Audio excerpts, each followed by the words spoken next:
After years of cooperation and unity, none but those on the political extremes would question that we are stronger together, safer together than ever we are apart. Now, on behalf of the Independence and Democracy Group, Nigel Farage, 3 minutes. Minister, you received some criticism this afternoon for your comment, British jobs for British workers, but you can brush that aside, because from the moment you said it, I don't think anybody seriously thought that you would ever, as a British Prime Minister, put the interests of British workers above that of your European dream.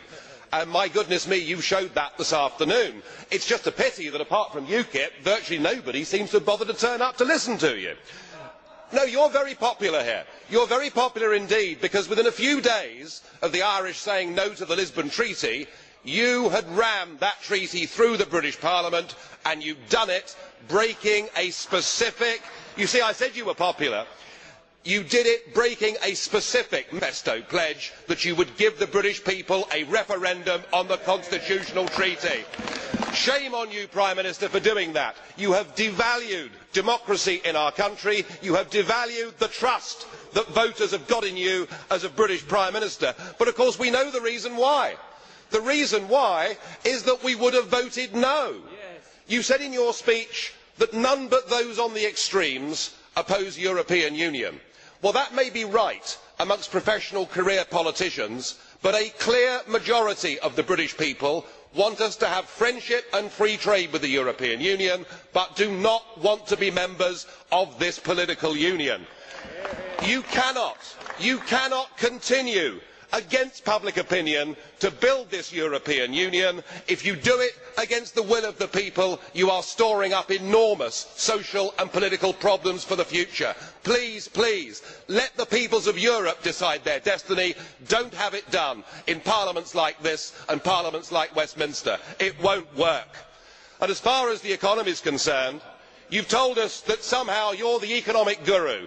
You're the man that can save the world.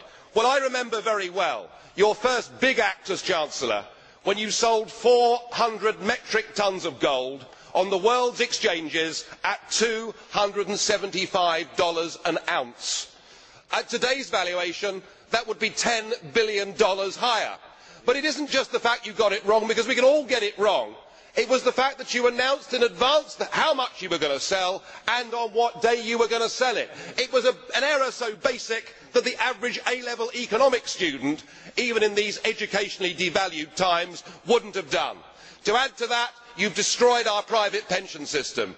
You took away from the Bank of England its ability to regulate the banks and gave it to the tick-box bureaucrats at the FSA in Canary Wharf. And we haven't heard an apology. Your government has apologised for the Amritsar massacre. You've apologised for slavery. You've apologised for virtually everything. Will you please apologise for what you did as British Chancellor, and then perhaps we might just listen to you. Thank you. On behalf of the